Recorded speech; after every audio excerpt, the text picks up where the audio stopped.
Have you followed the latest trend?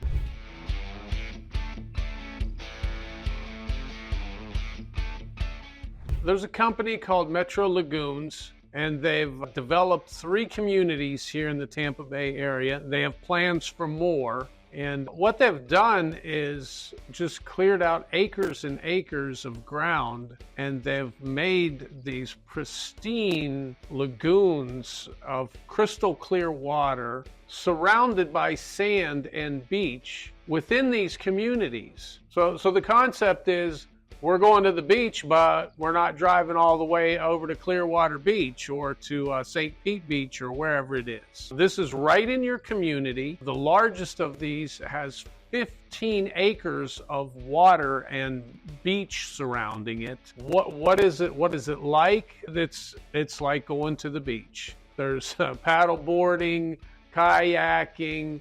There's tiki bars. You can swim up to the bar, order a drink. There's splash zones for the kids. They've got a couple of these places. They've got stages set up.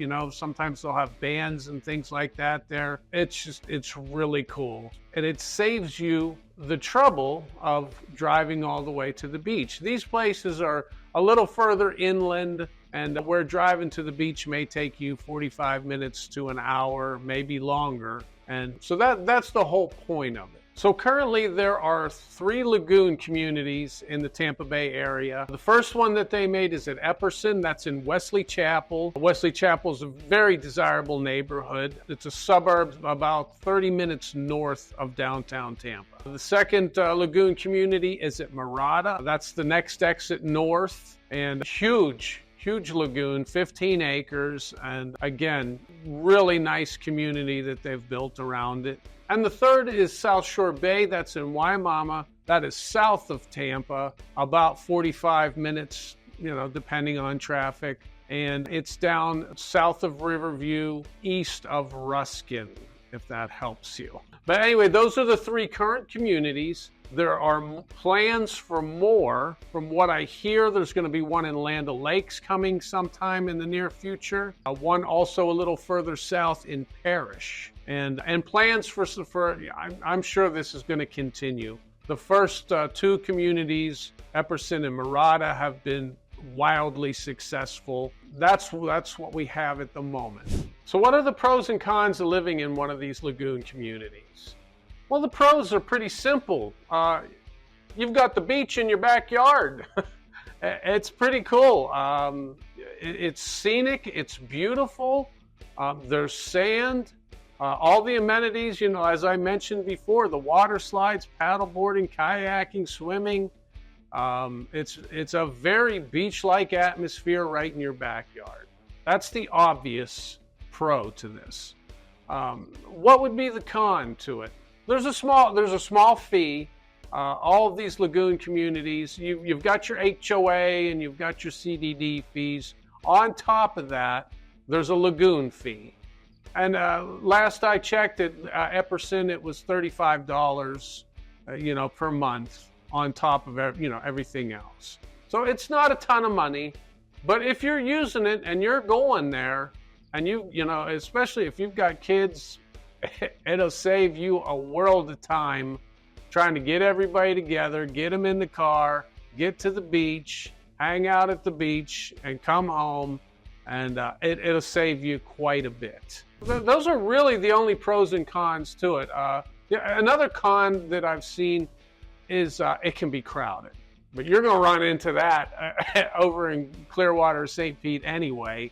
But on a hot summer day, I've been at Epperson and at Mirada during June and July, and the kids are out of school and they are there. But that's the whole point of the place, So, that could be a con if you looked at it that way. So anyway, great communities. Is it worth it? Money-wise, is it worth it? Are the houses, do the homes cost more because they're in this community?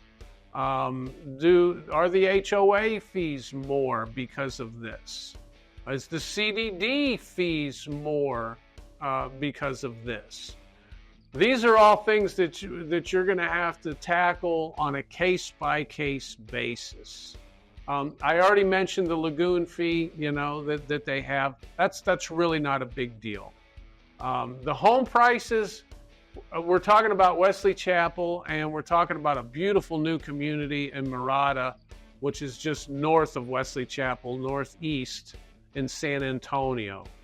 The houses aren't going to be cheap there anyway. But there's a wide variety and a wide selection of builders and homes there.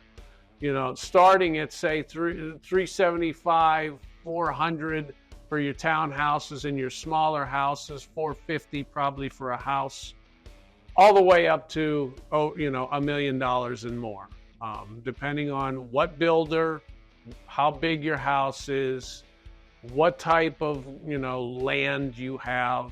Is it a conservation lot? Do you have rear neighbors? All of that comes into it, same as buying any other house. So in the end, is it worth buying there?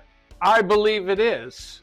If you're looking to buy and it's either your first home or, it's your second home, you bought the little starter home, now we want a place that we're going to raise our kids, and it's going to be a great investment. We're going to be here for 10, 15 years while the kids are in school, whatever it is.